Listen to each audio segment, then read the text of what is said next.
All right.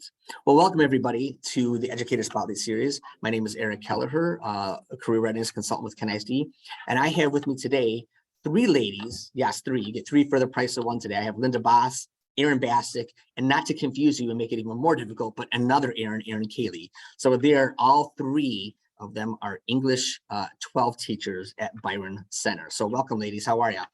Great. How are you doing, Eric? Great. Well, thank you for joining us today.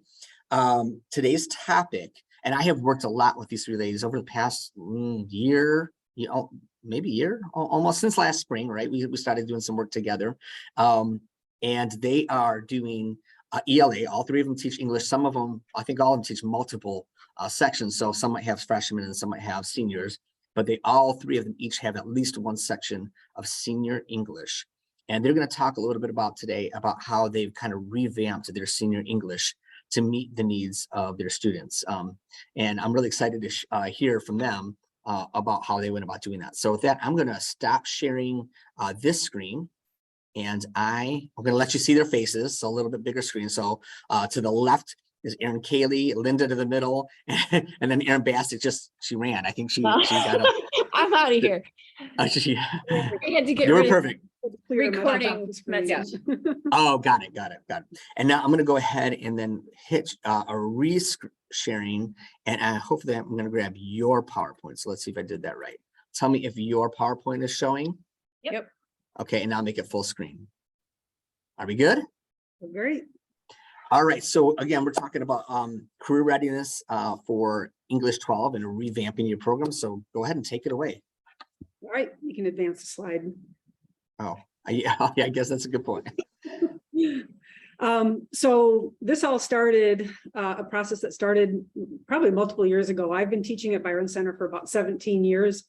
And during my 17 years here, we've had probably about 4 different iterations of senior English. We always had the issue of how do we teach the students when some of them are going to go to college and some of them are not going to go to college, and where do you put them and what do you do? We used to have college prep versus English 12. And basically it was college prep was your traditional, somewhat like a British literature class, lots of classic literature. English 12 was like supposed to be more of a career focus, but it turned into the easy class. So lots of students were really misplaced in the class. We then said, okay, this is not working because our students aren't where they need to be. And we ultimately said, let's just put everyone all together in the same English 12 class and call it English 12. And then we just kind of differentiate and try to meet each types of needs as the year progresses. And that's what we were doing a couple of years ago last year yet. We were doing that last year still. We did some revamping of the course when we turned into a single class. We changed a lot, so it wasn't your typical everyone read classic literature type of a class. It did have a more modern feel to it, but probably it was still a far cry from what the kids really needed. Mm-hmm. And that kind of led into some student concerns that we heard. So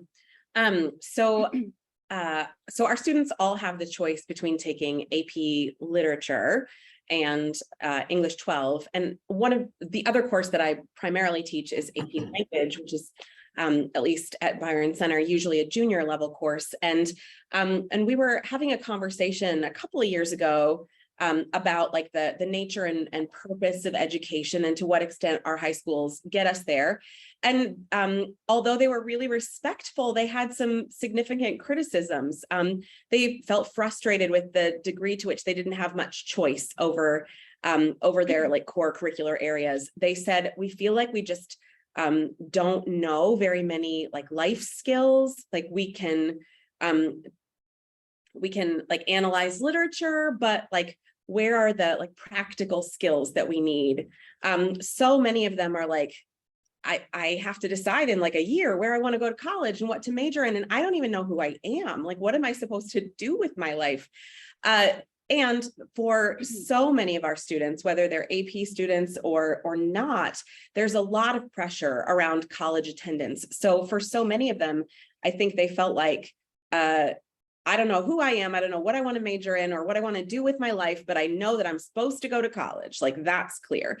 And I think that for a lot of us teachers, that's a little bit troubling. Those concerns are troubling and seem reasonable to us. So as the three of us were on the English 12 teaching team last year, we started having some conversations about what we wanted this course to look like. If we could imagine it looking a little differently, what could that look like? And I think the most important part is that the conversations were definitely between us and our administrator, but we involved the kids. And what you can see on this slide is that we made a mid-year change, and that was very hard to shift gears mid-year, but it came because students were saying what we're doing doesn't feel necessary for life beyond high school. And at this time, we were almost into the spring session, and we ended up scrapping the novel unit that we did. And we really said to them, what do you feel like you need? What are you missing? What kind of skills do you need to succeed once you graduate? Regardless of whether you're going directly into a career or a trade school or going into college, what is the end result? You're going to get a job, and you're going to have to be an adult and make these adult decisions. And they just felt overwhelmed by it and like they weren't getting guidance. So mid-year, we replaced almost the entire second semester with what we thought addressed the needs that they were telling us. We ended up doing a literacy and a communication unit focus where it's adult literacies. Instead of our traditional research, it was now researching adult skills. And the thing is this was so much fun, but it was still research. We're still in English class, reading, writing, speaking, listening, still incredibly important.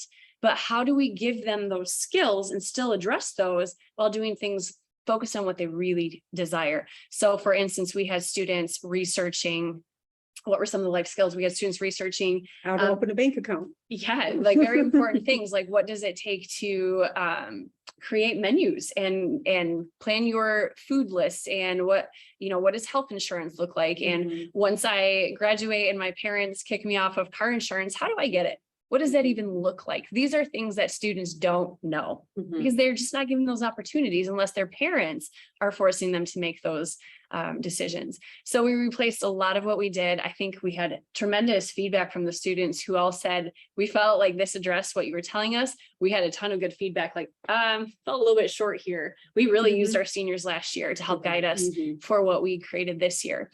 And by the end of the year, we were saying something really needed to change. When we look at our student population trends, Byron Center does have a massive group of people who are very college focused, and there's absolutely nothing wrong with us. All three of us are obviously college graduates with master's degrees plus. So it is very important, but educating yourself in college is not the only thing that's important in life. We have this population of students who said we are going directly into the career force, or they're considering trade schools, military, or even just a 2-year associate's degree and then onto the workforce. And we said we need to address it, and we can address it. What a perfect place to do this within an English classroom. So that's when we started making the real big changes. So, click. So we ended up coming up with 4 different classes, and this giving the students some choices. 2 of the classes happen in first semester, and that is a college focused class or a career focused class. The other 2 classes happen in second semester, and that is a literacy focused class and a communications focused class. And the students pick between one of the 2 for first semester and one of the 2 for second semester.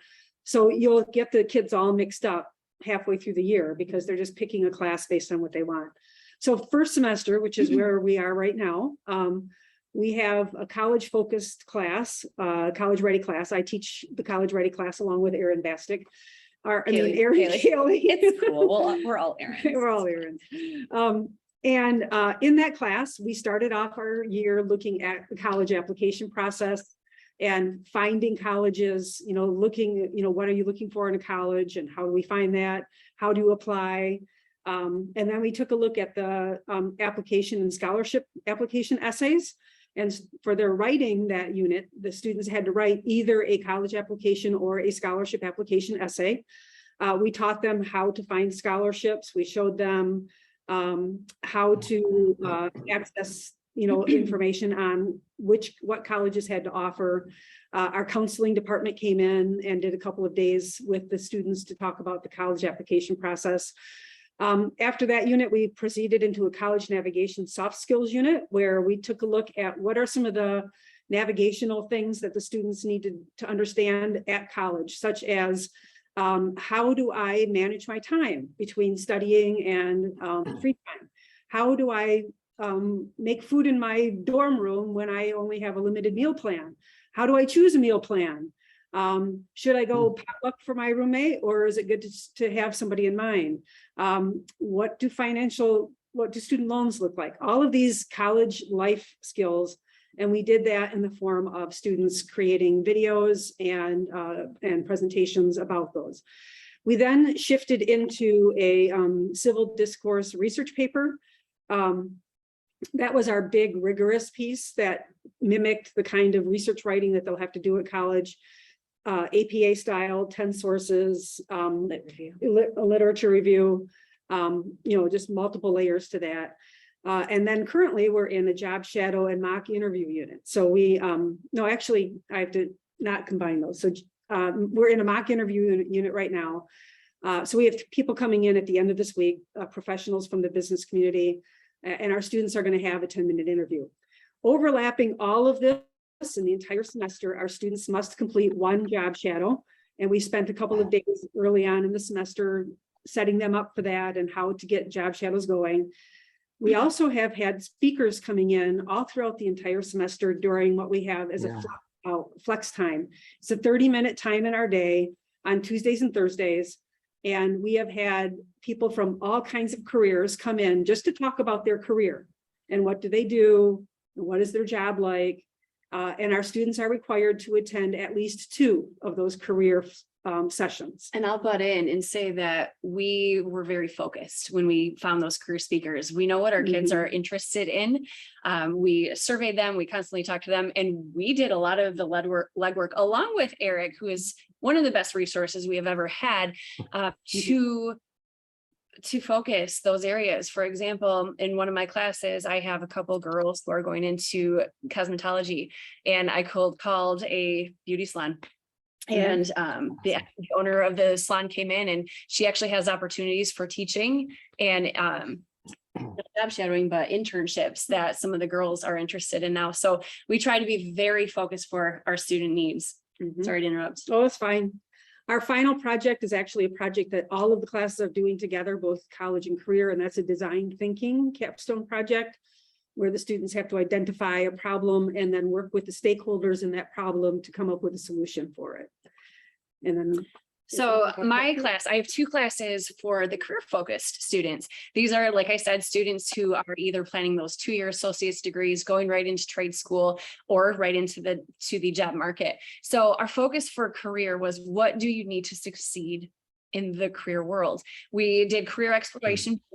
Quite frankly, a lot of seniors don't really know what they want to do. I do have a couple who are like, I'm going into plumbing, I'm going into HVAC, I'm going into military. Cosmetology was like a dead set for some of my girls, but a lot of them don't know. So we use Zello for a lot of career focus, so career inventorying, to figure out what they're good at. A lot of the focus is, what are you good at? What are your skills, and where will you fit?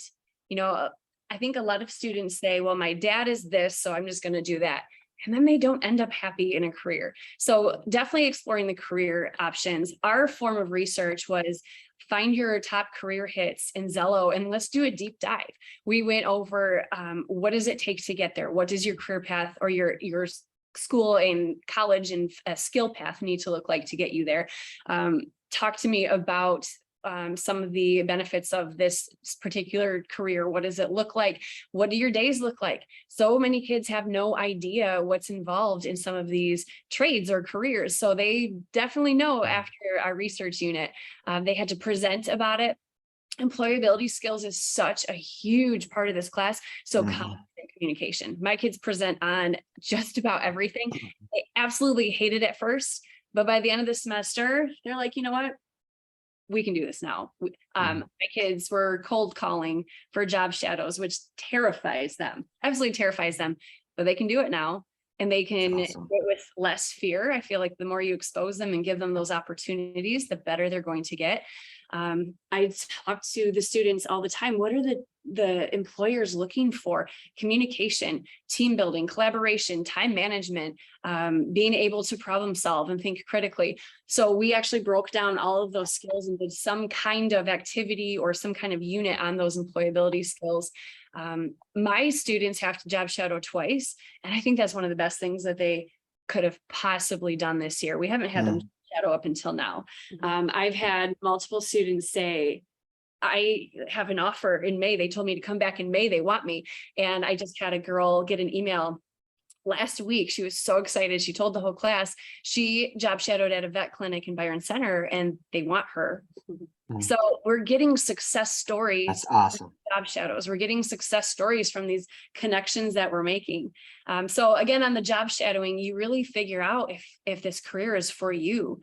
Our connections in the community have been fabulous.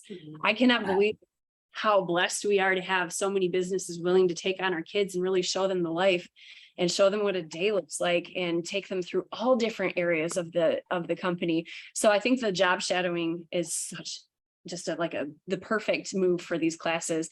And like Linda said, we are mock interviewing as well. In my particular class, because we're focused so much on employability skills, one of the things that I've done twice a week is focus on what are the top 16 questions that you basically will always be asked in an interview. What do those look like? Why are the companies actually asking them? What are the employers looking for in your answer? And the short answer is they're looking for you to show job skills and employability skills. So the question becomes, how do we formulate answers that can showcase what you've done in those areas? So I feel like they were very prepared for the mock interviews. Another research unit that we did was informational inquiry surrounding benefits. How many adults have no idea what a 401k is, or how to put away money for retirement? So we took health insurance, life insurance, what are fringe benefits, paid time off, all of these different things that fall under the category of benefits. And they researched and presented with partners on that. And then that takes us to the design thinking unit. So I have one observation. One of the things that I think is I find interesting is, yes, we have a college focused class and a career focused class, and there's obviously some things that you're doing that highlights those specific things that you're trying to teach them, but there's also overlap. And I think that's one thing that's valuable. We're showing too, the college student kids are doing job shadowing because at some point they have to pick a major, right? And they're doing the mock interviews because at some point they're going to need a job. And the career kids are doing employability skills and the college is doing it, but just with a college focus. So there's a lot of this overlap, which I see, but still doing it with the lens of what's next for them. So I like that it can be specific to what they're looking to do next, but at the same time, some of those skills are universal. It's all real world application, whether they're in the career or the college focus. And that has been a thing in the curriculum as such a focus. It's always been there. Linda's done a great job with this class, but I think that we're really addressing what the students say they want and need. Yeah. Right. Kind of all right. Oops, did I go to the next slide or no? Next one, that's what our second semester choices. Okay. Yep. And like still the focus, like as always, is on reading, writing, speaking and listening, these core English skills. But we are like for the second semester, we're kind of focusing more in terms of like these adult ways that we interact with English. So like when we are reading, in what forms are we typically reading as adults? Because if we want kids to be like lifelong readers, they need to have a reading identity. They need to have a sense of like where to find books and the joy that can come from finding books that you like. What other ways might adults interact with text? And then the communications focus is really about like how in the modern world we like convey our ideas. So yes, that's absolutely spoken communication and there's presentation embedded there, but it's also looking at some like digital media pieces. So like curating our social media presence, using the way that we communicate online in such a way to have a kind of coherent brand identity. People use podcasts to communicate their ideas. So it's not just like written research papers. We're using these skills in different ways. Now, of course, the communications and literacy focused pieces, we have not taught those semesters yet. So there are certain components of it that we're able to pull from last year, but we're also building a lot of this from the ground up, based on like these like very clear theoretical orientations around like, what do kids need? What does the real adult world look like? And how might we tailor the way that we approach speaking and the way that we approach reading, so that they are through the lens of what are they really going to use in the real world. We want to keep the rigor high, but also never lose sight of that like applicability. So like I won't go through all of these ideas because I think they're pretty self-explanatory, and also because we haven't built them yet. But this is what we got so far. Yeah. Awesome. And the next slide. So we're still working on semester 2, like Erin just said. So that is in progress. We got some major units kind of hammered out a while ago. This past summer, we met for several days this past summer to really work out the basics. And we're going to continue working out the details, obviously, because we do have to teach it from day to day coming up in a few weeks. We are continuing to build business and community connections. I am just blown away by the way our community has jumped in. The people who, every time they're here, we've had them here for mock interviews last year. We had them here all throughout this semester for the career speakers. We had them here just last week, Friday, for a panel discussion.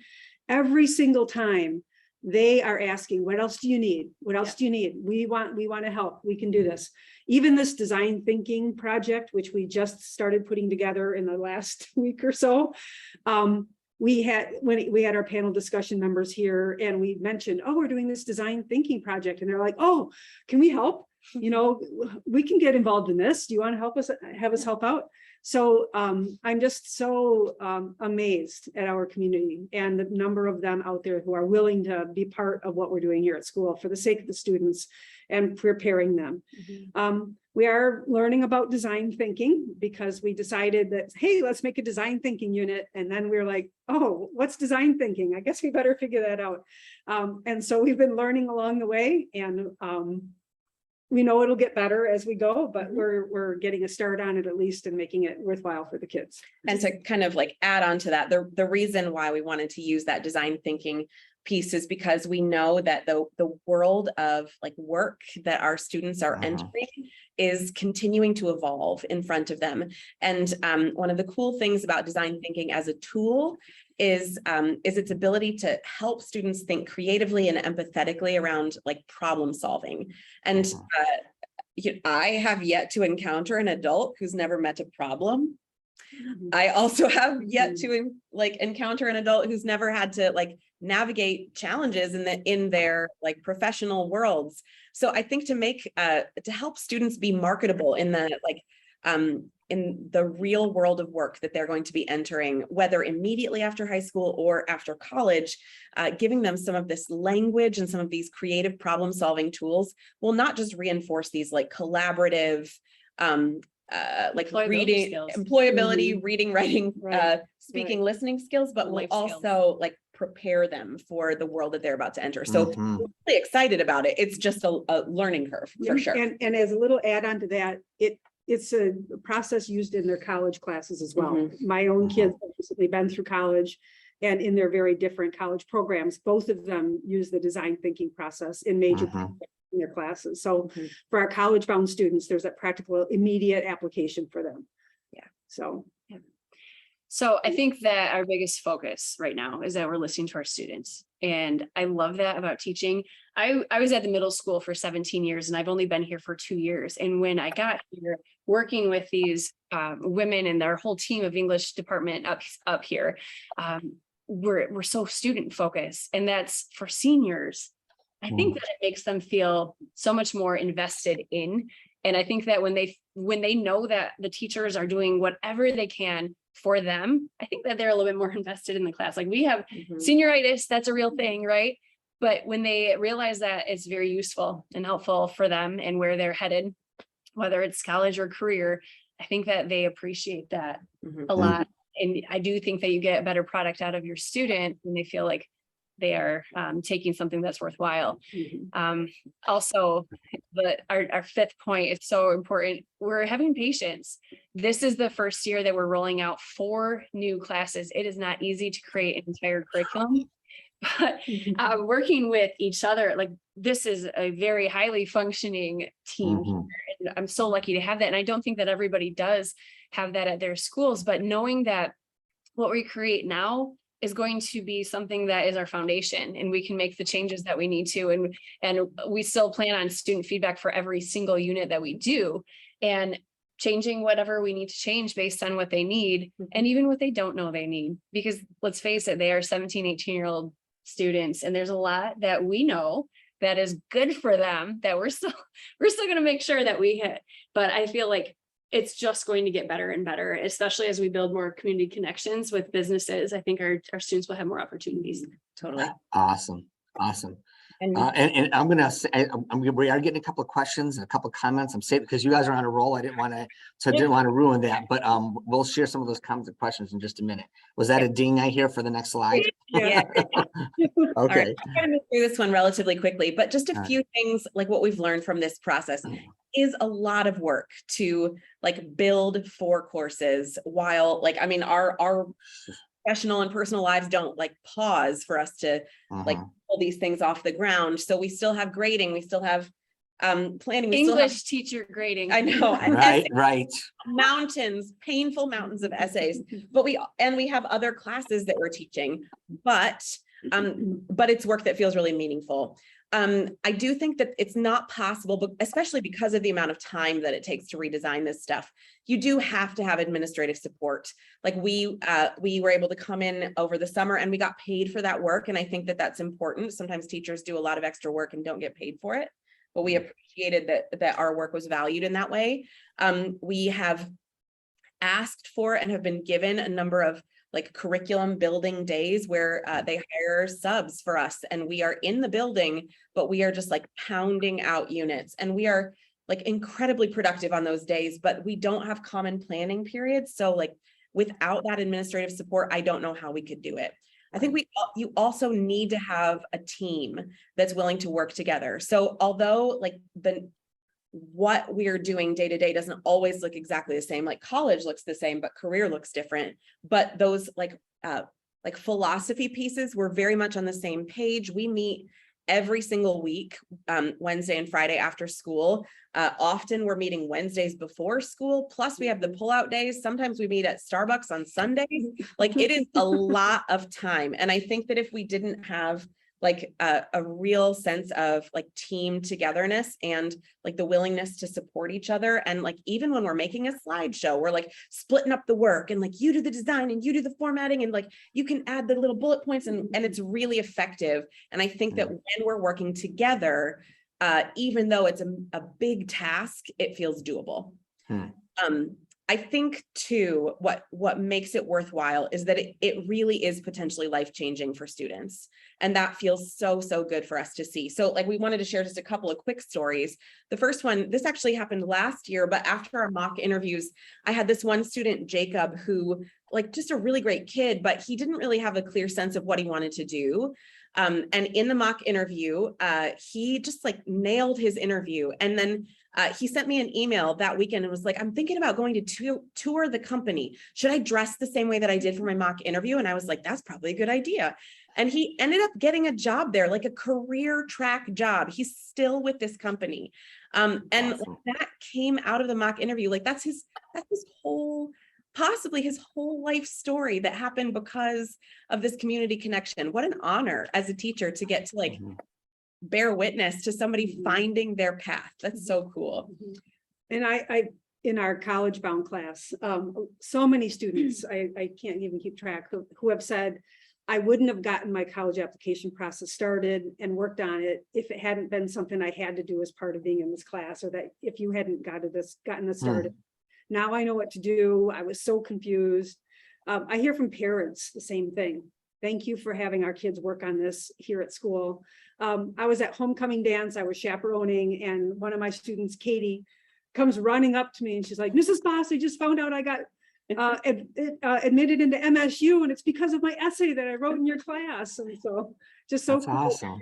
The really fun ones are the scholarships that Yeah. the kids look When they at. get Yeah. scholarships. Yeah. And I told you about Kennedy getting offered that job at the vet clinic, and Mhm. we just have a lot of, when you're 18 and graduate, we have a spot for you kind of thing. So Mhm. we're very proud of our Yeah. students. And sometimes the realizations are in the directions of what not to do. Like I had a girl come to me like after school and was like, I always thought I wanted to be a teacher, but I've been doing these job shadows, and I feel so depleted by the end of my day. And I'm such an introvert that, if I'm honest, I think my parents want me to be a teacher, but I don't think I want to be a teacher. I think I want to be a cop.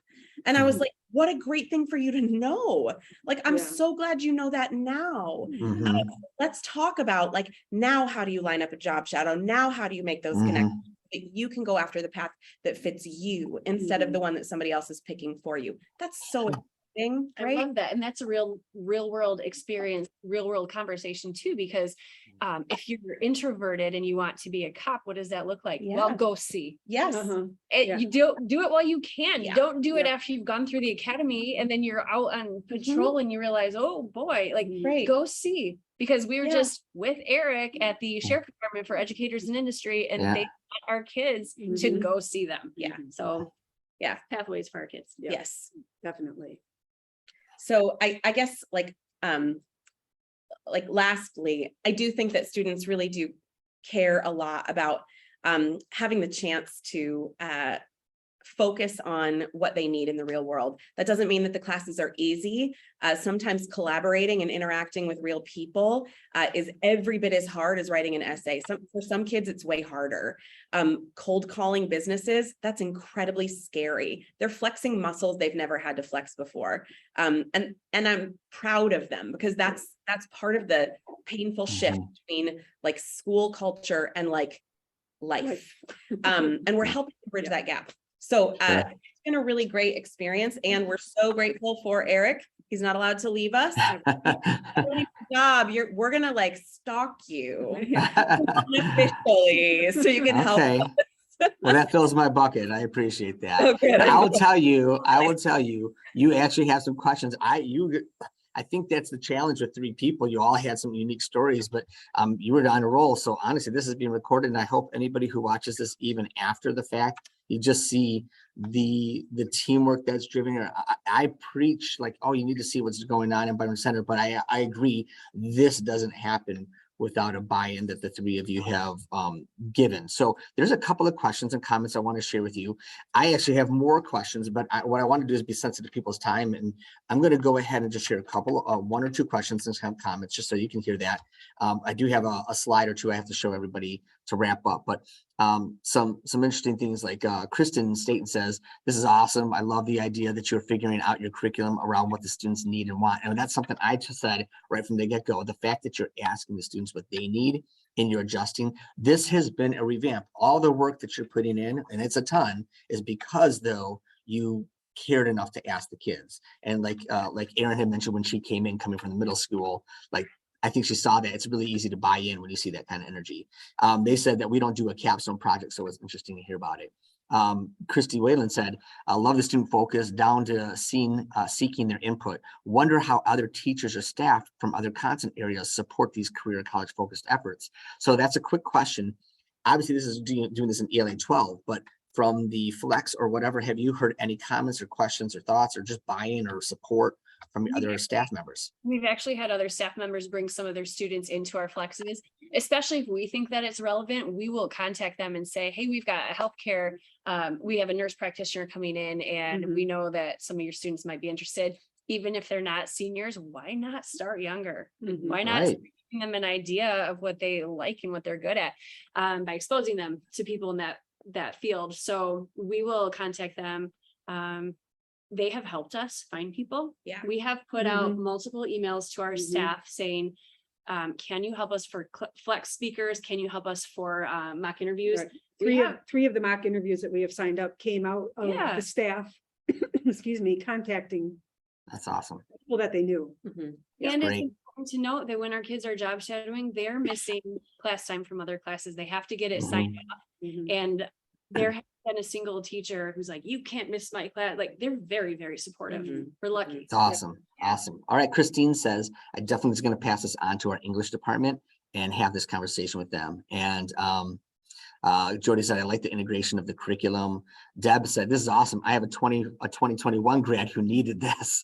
And I said, and I even said to her, I'm like, I know I have a high school sophomore right now that I wish he was taking this class in our district. So there was one more question here. Looking back in your work, and I think this is to you, Erin, in your work with the middle school years, what do you think we could feasibly do in the middle school to prepare our students better? I think we need to start with showing them what's out there and what their fields are, because I think it's a very limited knowledge. Like, what do my parents do? I'm a teacher. I've got my daughter saying, I want to be a teacher. And I'm like, you better go find out, get in the schools, get in there younger.